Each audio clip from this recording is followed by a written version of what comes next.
We are live. We are. All right. Well, hey, it's the future now. It arrived.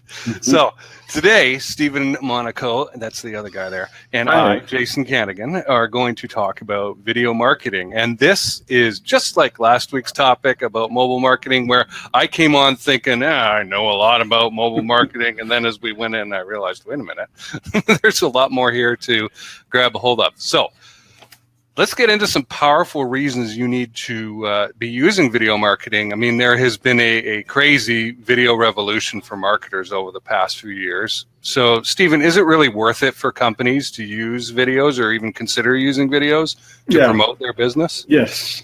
In a word, yes. Mm-hmm. And that ends the show. So thanks for... Thanks. Bye. Absolutely. The simple answer is yes, that it's one of the most versatile and profitable forms of digital marketing that we have available to us today. And to that end, I like to use statistics to support these things that coming into this year, 63% of businesses were using video marketing. And out of those, about 80% felt that was providing them a great ROI. Now, I don't have quantifiable numbers on what the ROI was, but great is better than good. Right. So they say. That's right.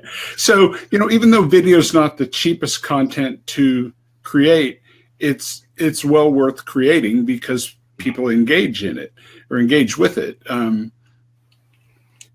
And you don't have to be Steven Spielberg when it comes to production values. Yeah. I mean, you might want to aspire to be Steven Spielberg, but it's not required to have really high video production quality. I mean, it's good if you do. I'm not saying shoot for the bottom, but people enjoy explainer videos and videos that are rich in information. And they are much more frustrated if the video doesn't have that type of content that they're looking for, as far as the info they're hoping to get, as opposed to the video production. So, the quality. And keep in mind, almost all of us on our smartphones, we have a high definition camera, iPhone, Samsung cameras. Right. And people might think that's a crazy thing to do. Like, what? I'm use my smartphone to create a video. Well, I mean, you have some of the equipment right there. Right. Yep. I've been using video marketing since 2011. That's how long ago it was. And I didn't know anything except maybe kind of how to talk a little bit. And I used, way back at the beginning, my wife's little laptop with a 360p phone camera on it. And the audio wasn't that great. That was probably an area that I improved on the fastest, even before the video, having good audio quality. But people have consistently told me that they wanted to work with me because of the video content that I put out. Well, I'm sure the content very was effective. Yeah, I'm sure your content was really good because you're very knowledgeable about what you do. And it's interesting that you bring up the audio. I mean, I wasn't really planning on going into production tips or anything like that, but that is one thing that consumers don't have a lot of patience for, is really poor audio. Yep. So you're using the mic on your iPhone, the microphone on your iPhone probably won't work. I mean, you can get a $10 lavalier mic inexpensive. I don't know if it's $10, but inexpensive, and clip to your collar and get better sound. Yeah, one of the tools that I used for years, it's actually over there, which is why I'm looking at it on its shelf, is one of those little voice recorders like you take into college to record notes. And I record the audio simultaneously on whatever device I'm recording it with, and you just clap your hands. And when you're editing it, you just line up the audio tracks and delete the crappy one. Right, and you're good. It's pretty simple.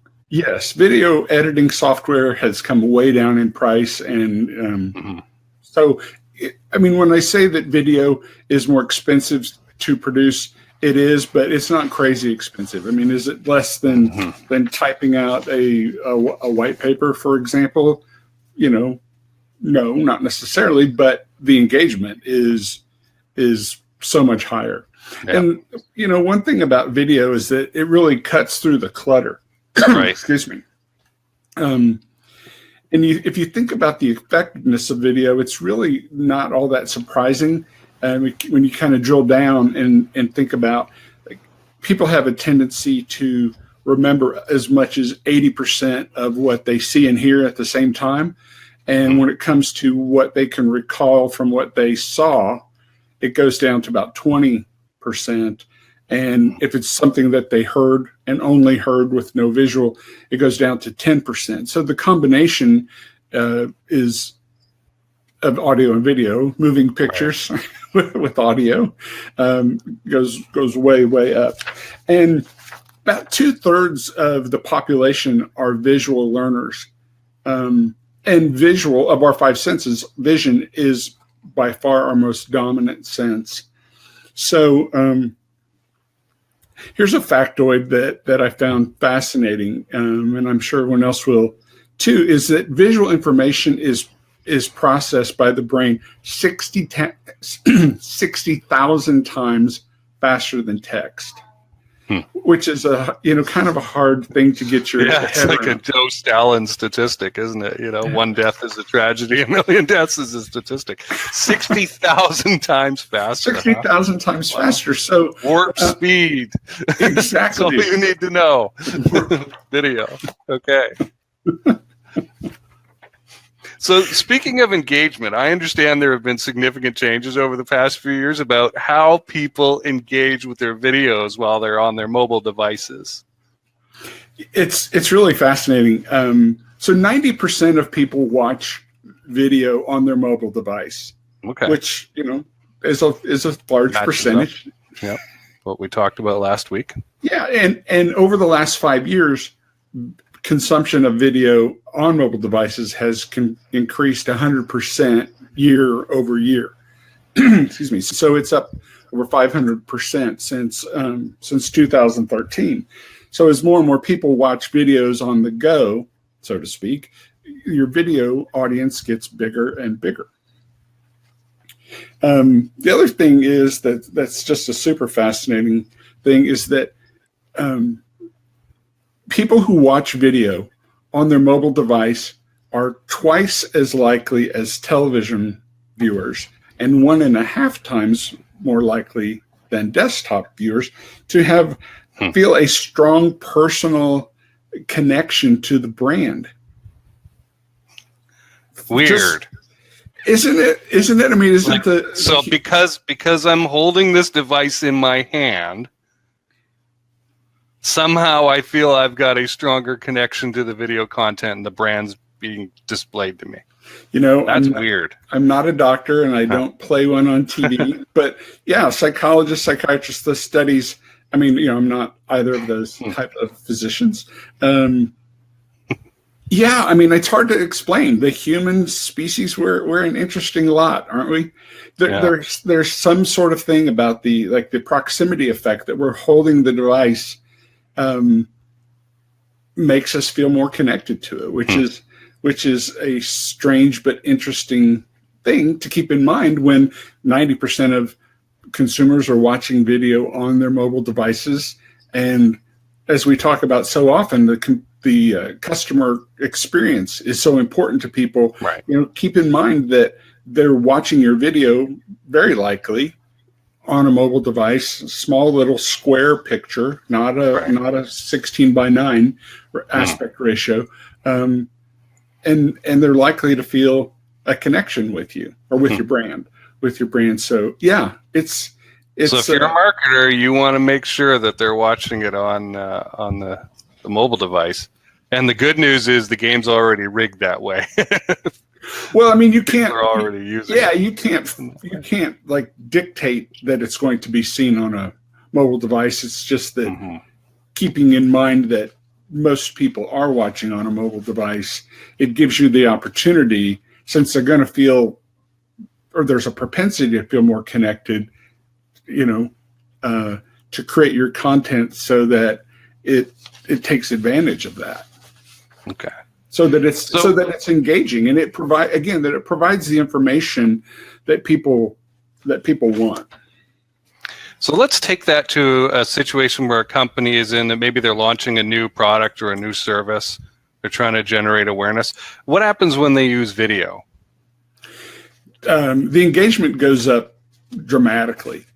Okay. And like 98% of consumers say that they've watched an explainer video to learn more about a product or service. So, I mean, 98%. So nearly everyone. Not enough about the Tide Pods, I guess.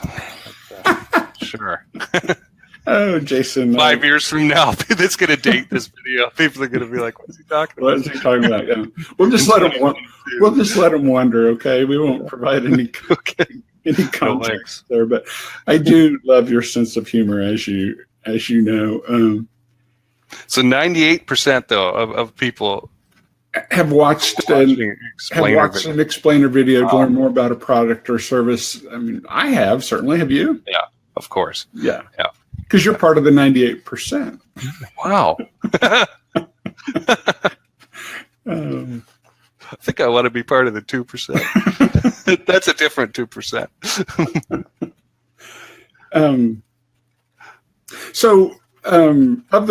Of the companies that are using video, about half of them have a explainer video on their homepage or their landing page.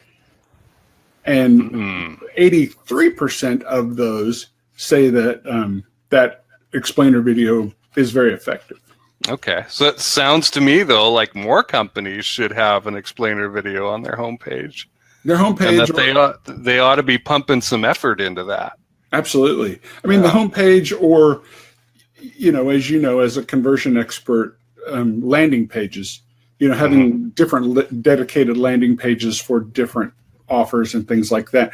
Having the explainer there is, it's a good thing. It helps people. They'll engage it, most likely. They'll watch it and they'll learn more, and you tell them what it is that you need for them to know, and they'll be happy campers, so to speak. What if the thing they're trying to explain is kind of complicated? Well, that's a good question. So, this talking head type video that we're doing now, which is video marketing, by the way, friends. It doesn't work all that well. Animated videos work much better when you're trying to explain a complex or a highly technical subject matter. And those are, people really engage with those. The animations, there's the one that we see often, and I'm always amazed to hear how well they do. And that's the hand, that's like writing on a whiteboard and stuff. I mean, that's the most simple example of a animated video, but just real simple animations, just, to help convey and break down the complexity with the visuals more so than, like us talking here. Right. Now I can picture one in my head with the Jiffy marker or whatever, drawing in some ukulele type music. Dun, dun, dun, dun, dun, dun. Starting up in the background. Very, very common. So video is great for teaching, apparently, if you combine it with this animated approach. What else is great about video when it comes to learning?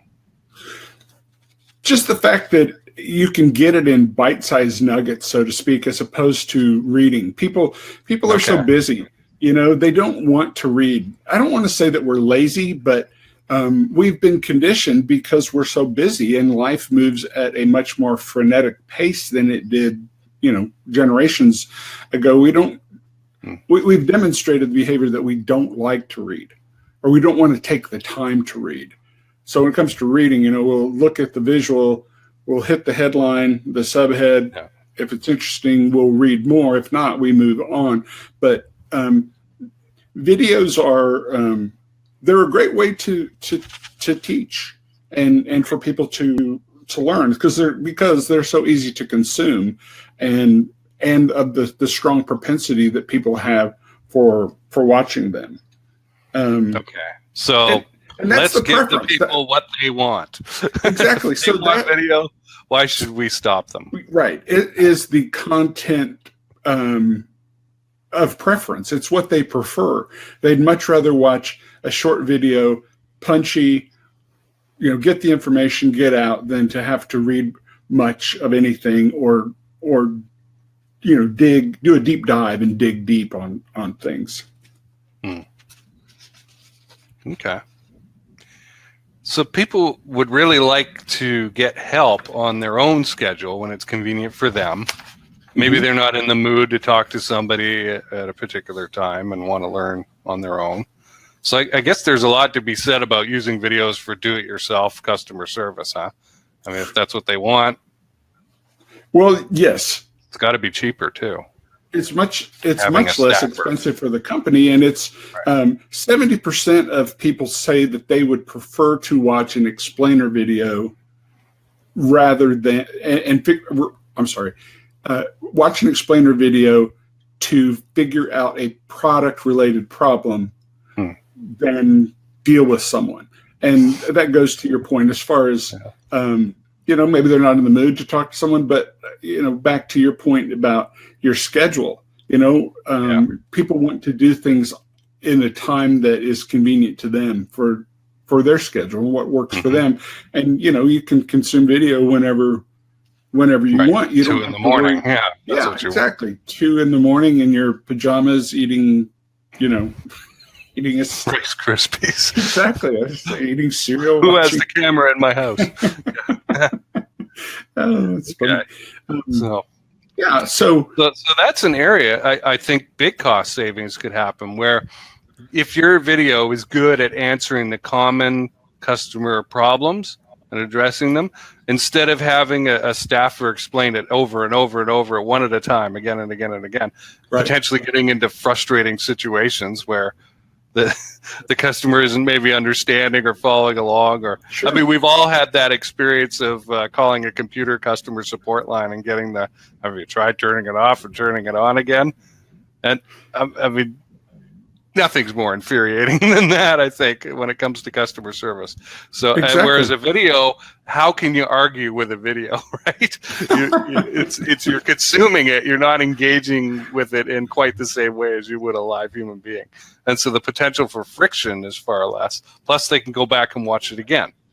Exactly. I know I'm a camera guy, and I have taken apart old manual camera lenses on occasion to try and fix something. And it is so much easier to be able to watch a video from somebody who is taking it apart in the video. And if I miss something, I can go back and watch that 10-second segment again. Sure. That's a great example. Yeah. What's the guy, the lens guy, Carl Zeiss or Zeiss? Oh, Zeiss, yeah. Zeiss? Yeah. Does he know that you're doing that with his lenses?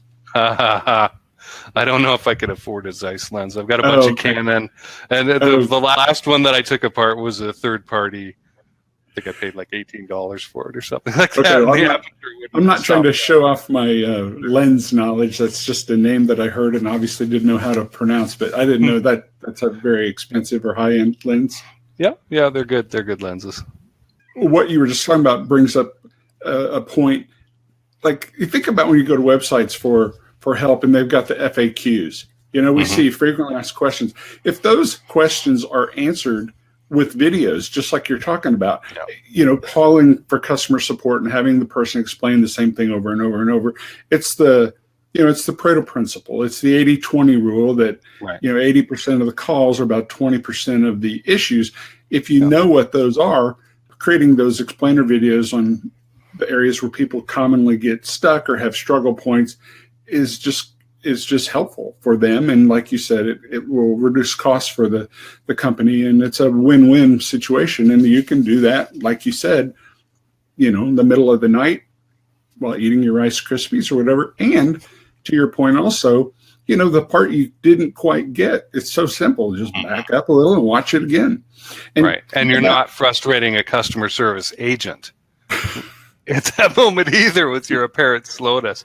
The help section of websites is something that savvy, astute internet marketers have been onto for a long time. Mm-hmm. 5-6 years, I've been seeing the smart internet marketers who produce a membership site or something, right. teaching platform. They will say, go and look at the responses in your customer service section, the help section, because that help desk information will give you all that information that we're talking about. What should I make the videos about? Well, look at the top, right? The top 20% of problems that are asked about 80% of the time. Very, very useful. What about social sharing? We all know about, we all hear about, just put something up on social media, and what happens there? I mean, how does that work? How are people using video in social sharing? Well, people share videos that they like a lot on social. On YouTube, Facebook obviously has the little button, where you click to share, and YouTube, of course, you can share a variety of ways via email or however. But there's a huge percentage of people, 3/4 actually, of consumers say that they will share a video with a friend if they find it amusing. And entertainment. If it's amusing. Such an important factor. Not teaching or educating, but entertaining. Not necessarily number one. Not necessarily teaching, but I might send one to you that I think that you would find funny. You and I have, we talked off camera right before we started about something we both found amusing that not everyone would, but everyone has their different things. But, it comes to mind like, so-and-so would find this funny, and they share that with them if they think they would find it amusing or funny as well. And keep in mind, when it comes to sharing, people share stories, not facts. So, I've rattled off some statistics here, and here's one right now. There are about 8 million video streams a day, Facebook Live videos a day and this is one of them. So if you were going to share that, you wouldn't just walk up to someone and say the fact. You wouldn't just say, hey, 8 million videos are shared a day. You'd put it in the context of a story. It's like, I was watching Jason and Stephen today, their live video on the Future Now channel, and, they talked about X or Y or Z. So you put it in the context of a story, and we're conditioned to listen to stories because storytelling goes back to the time of cavemen and cavewomen, as we know from paintings on inside of caves and things like archaeologists have found. It's a known fact by psychologists, and this probably from internet marketing. If you say, I'm going to tell you a story, or imagine this, or picture this, people's ears just perk up, and it piques their curiosity because they want to know what's going to happen next. Who's in the story? How's it going to evolve? And so that's a cool thing to keep in mind. Right. They will huddle up kind of around the campfire. Around the campfire. And it can be as dumb a thing as you want. I mean, the story of the Bud Light Night and the Super Bowl ads was as dumb as can be, and yet I wanted more. I wanted more of those commercials. I forgot what the saying was that they were. Oh, the dilly dilly. Dilly dilly. Right. So I remember, I researched that after I missed those commercials during the Super Bowl, and I researched it to go see what it was about. And I don't know if you remember, I sent you the message about it, about the CMO coming up, and it didn't mean anything. They just created a funny sounding couple syllables to slogan. A slogan that's like, it is kind of dumb, but fun, And it's a story being told through video, and it's effective. Big time. So one of the great examples of a video shared through social is the first Dollar Shave Club video, which was a commercial that they did in 2012 that it was really funny. It was called Our Effing Blades Are Great. That was actually the name of the commercial. And it was done by the CEO and founder, Mike. Or the production quality of this thing was a 60-second spot. It only cost them $4,500 to produce.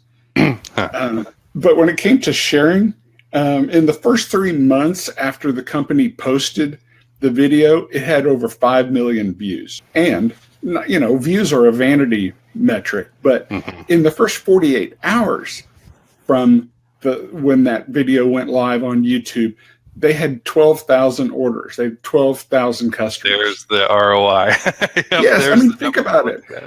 12,000. So if you don't know Dollar Shave Club, it's a membership site where you get your razor blades once a month in the mail, really inexpensive. I mean, literally, it crashed their server. They didn't anticipate that number of orders. So that's something they recovered from pretty quickly. And they've grown that subscription service from that time in 2012 over the next 5 years to 3.2 million subscribers, 80% of which are men and 20% are women. That was the only form of advertising that they used, was Google Ads and YouTube videos, until about 18 months ago with their acquisition by Unilever for $1 billion in cash money, as in billion with a B, $1 billion. So I know that ad affected you way back in 2012, and you became one of the earliest customers, right? I really did. Dollar Shave Club.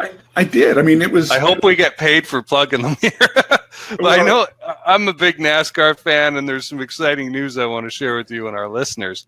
There's a race coming up in the Xfinity Series, the DC Solar 200, and the cobalt blue Stephen Monaco Inc. logo will be on the Dollar Shave Club Chevy Camaro #2 car driven by Matt Tifft in Phoenix. That's on March 10th. That'll be on Fox. That's true. So all of you be glued for that logo on there, okay? It's fun. I think it's pretty cool. It is. It is. I appreciate you mentioning it. It's very fun. So another thing about video is it builds trust. Seeing is believing. Right. And it's one of those things, seeing us on camera here. I mean, you get the feel for who we are as people and our personalities and our expertise and stuff. And the trust is a factor to the point where it affects sales in a positive way. So 57% of consumers say that watching a video gave them more confidence to purchase online. Again, the human psychology I can't quite explain, but I know that the metrics are there, and it's so worth doing. So building trust should be a goal all on its own, separate from selling and pitching and explainer videos. Just establishing trust is a great way to start building long-term relationships.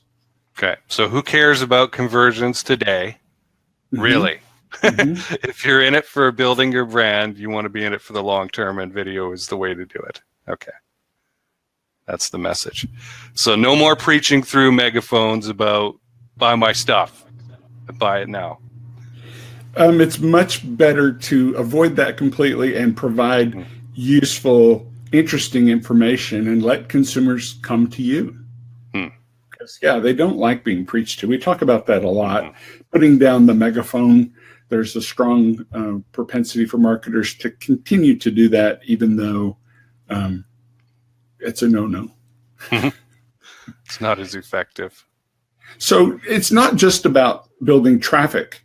The trust is creating trust is a great way to get people to engage with your content and spread that content and advocate for your brand if they find it interesting or if they find it amusing when it comes to some of those social shares. Video is interesting in that it has a tendency to the engagement with it to spark emotions, just like television does. And since so many buying decisions are emotional, even B2B decisions, while people don't like to think that they are emotional, there's emotion tied to them because we're people. And we have feelings. So it's a great way to engage people and get that affinity going with them, build trust, explain things to them so they understand and can make informed buying decisions. It's one of those things, if you're serious about marketing, which you should be, then you need to be serious about video being part of your marketing.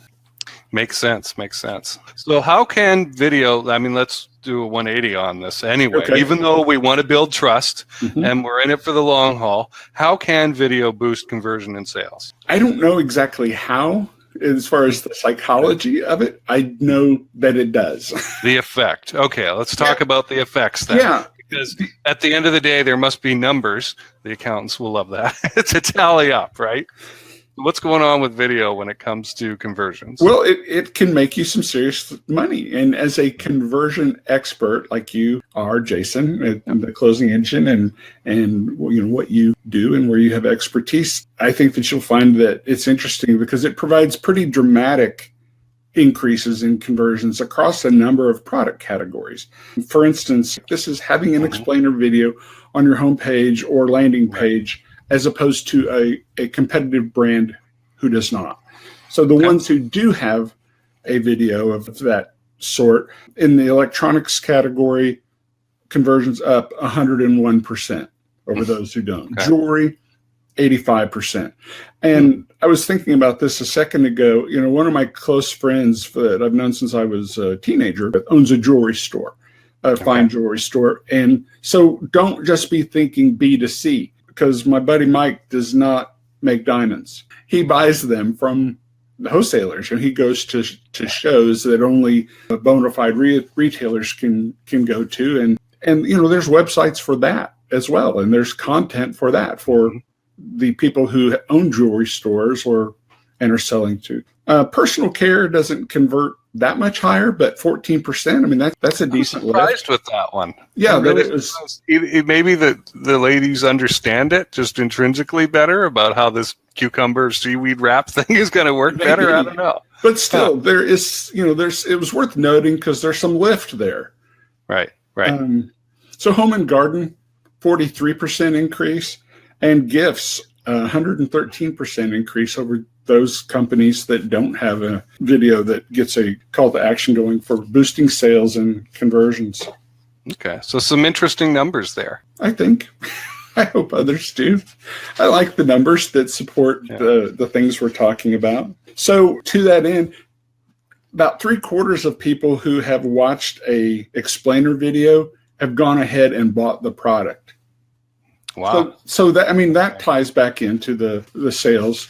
So maybe it's, you know, seeing. I wonder if there's some Cialdini stuff in there too about they've made a micro commitment to watch the video and then become educated up on it, and because they've watched that explainer video.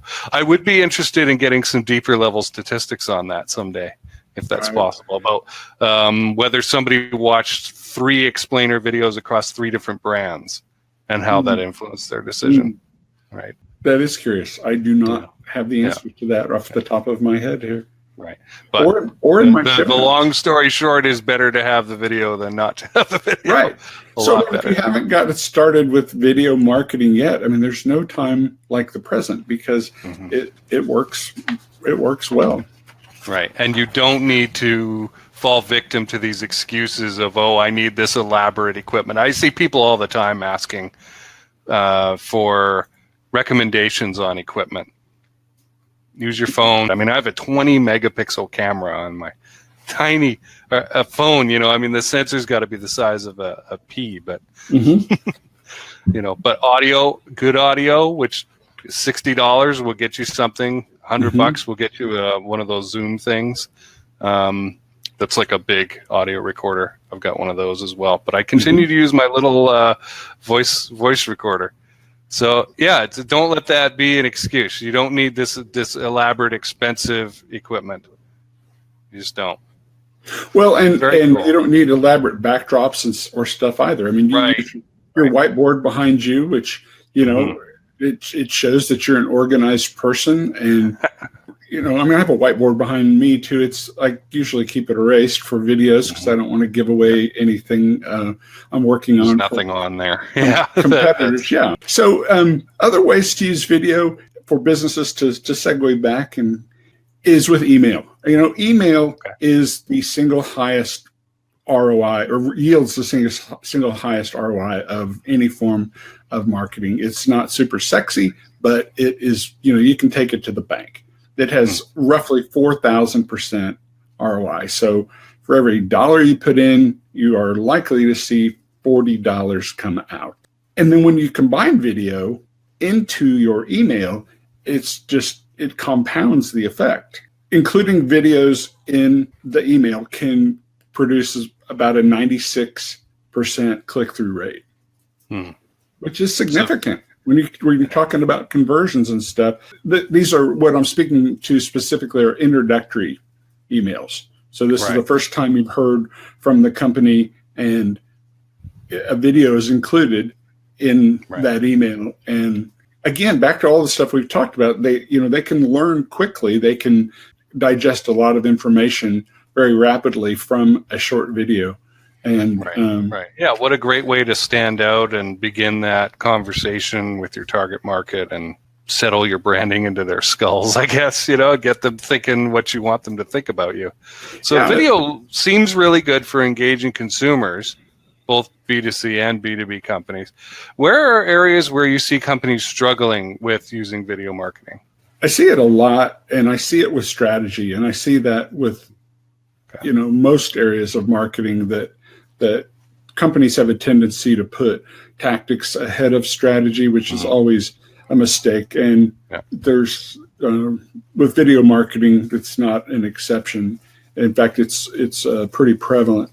So there's an old saying that every journey, or a journey of 1,000 miles, starts with a single step or something to that effect. And that first step should not be pressing the record button on your video camera. Right. The first step should be to start defining the strategy, and that is to create a plan. Like, what are we trying to do here? What is the goal? Don't just start shooting video or writing a script. Figure out what the journey is and where you're going to take people. So don't start creating video for the sake of creating video. And the way to get started is, a way that I recommend to get started is with a real simple mission statement for the video. What that viewer is going to learn. Yeah. So think about these type of things. What type of content are you going to create? Okay. Are these for education? Are they entertaining? Are they practical? Are they a mix of those things? Think about the tone of your brand. The Dollar Shave Club ad was very irreverent, sarcastic. That wouldn't work for a lot of brands. Right. So you need to determine your approach here and outline your target demographic and those things, and think about what would resonate with them. And also think about what is the takeaway the audience is going to what are they receiving from this? What's your goal as far as your strategy regarding, I can't think of another word besides, I don't know. What do you want them to know about you? What do you want them to know about your product? What do you want them to know about the marketplace, and even them in relation to the competition, perhaps? Sure. Right? So what are you trying to accomplish, and with whom?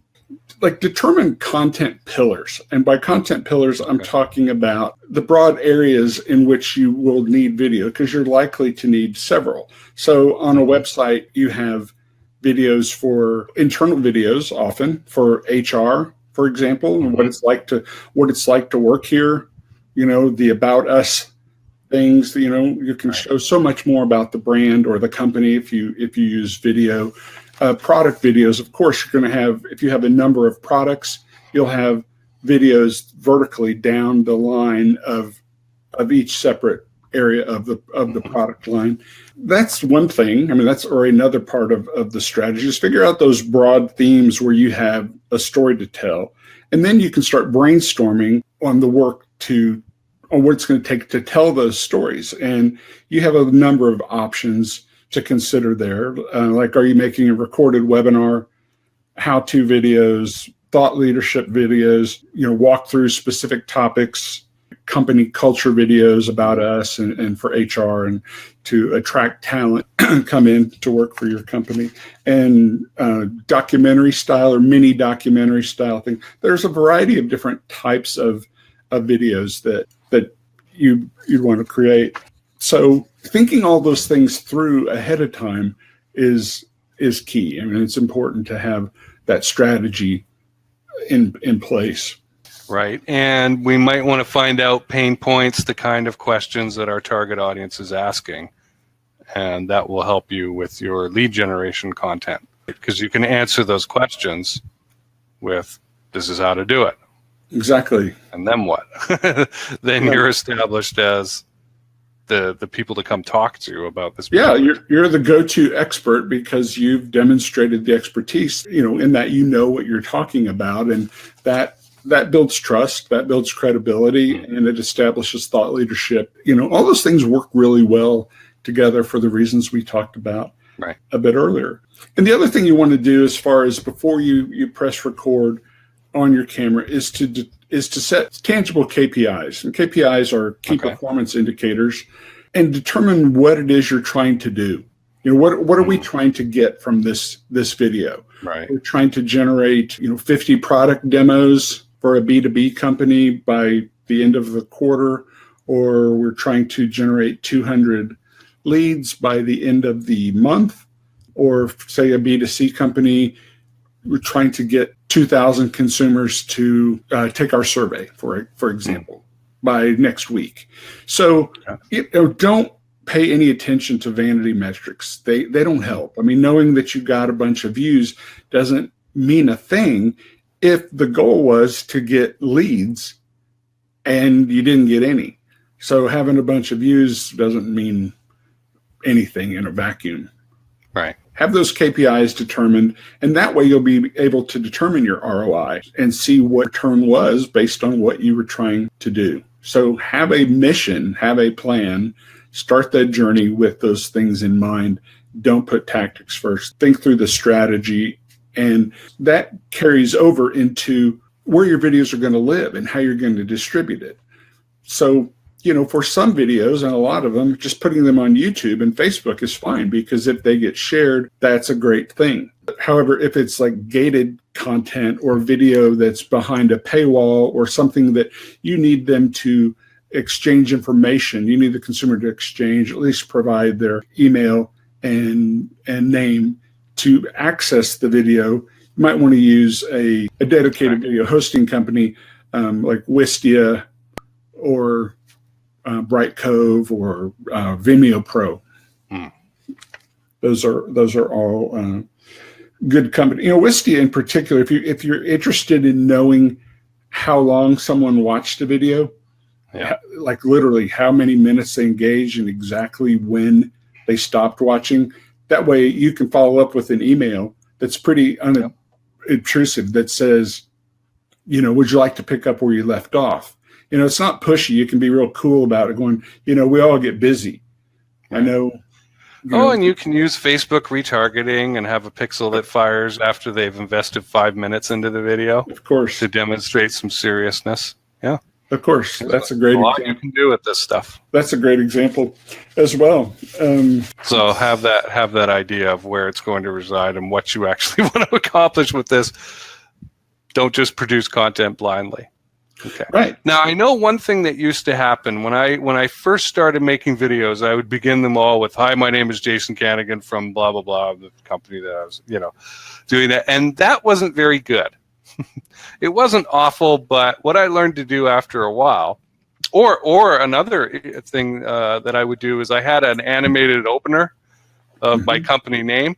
And with some music, and I would put that on the very front of the video. And that was quite popular back in the early days, I guess around 2011, 2012, right? Of that period of video marketing.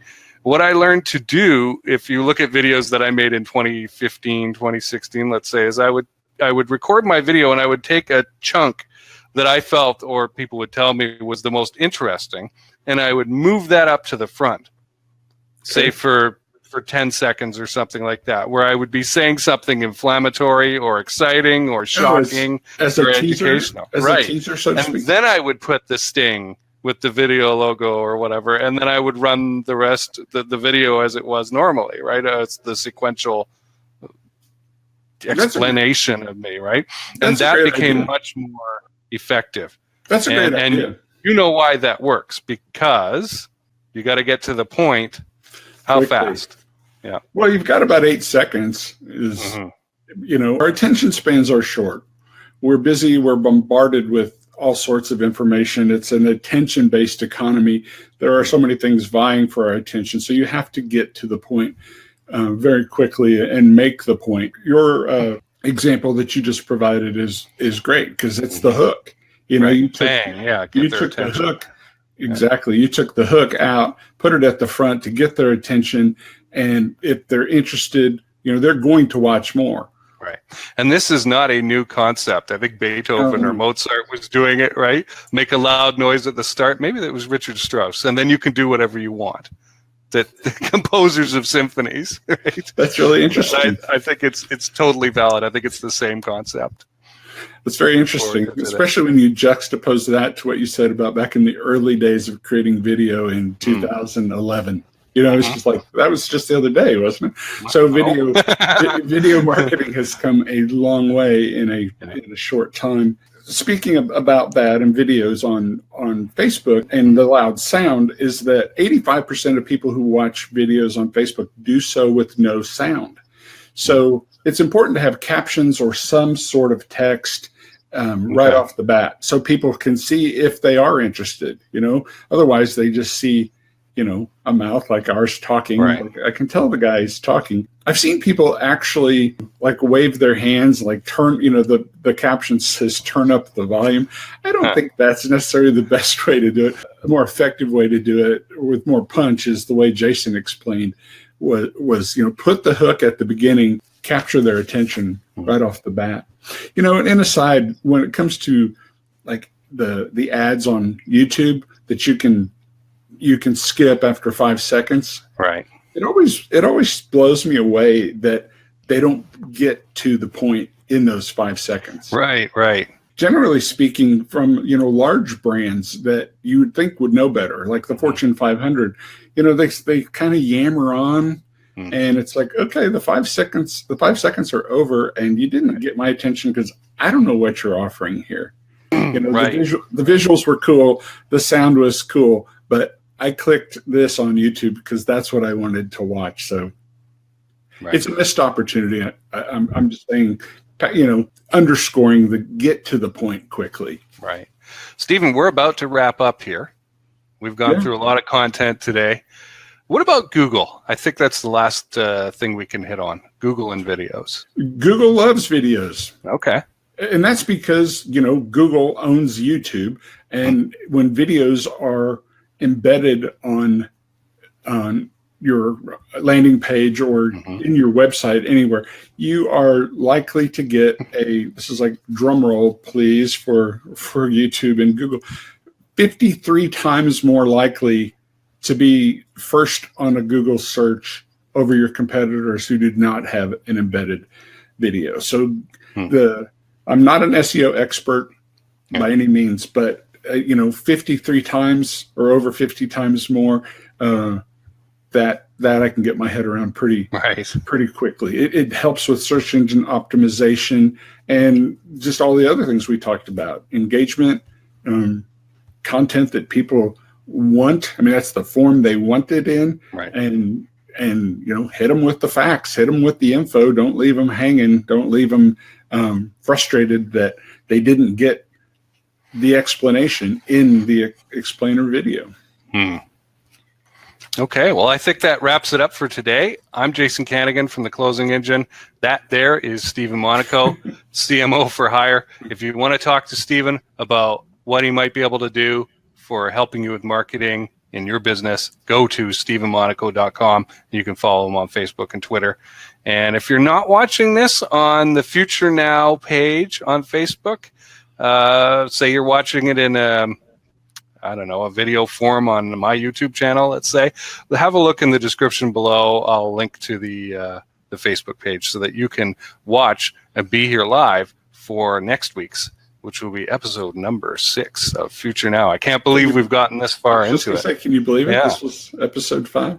Well, thank you very much for hosting, Jason. You bet. Appreciate all you do. And you guys, you and Jeremy at The Closing Engine, just continue to rock. Thank you. All right. We'll see you all next week.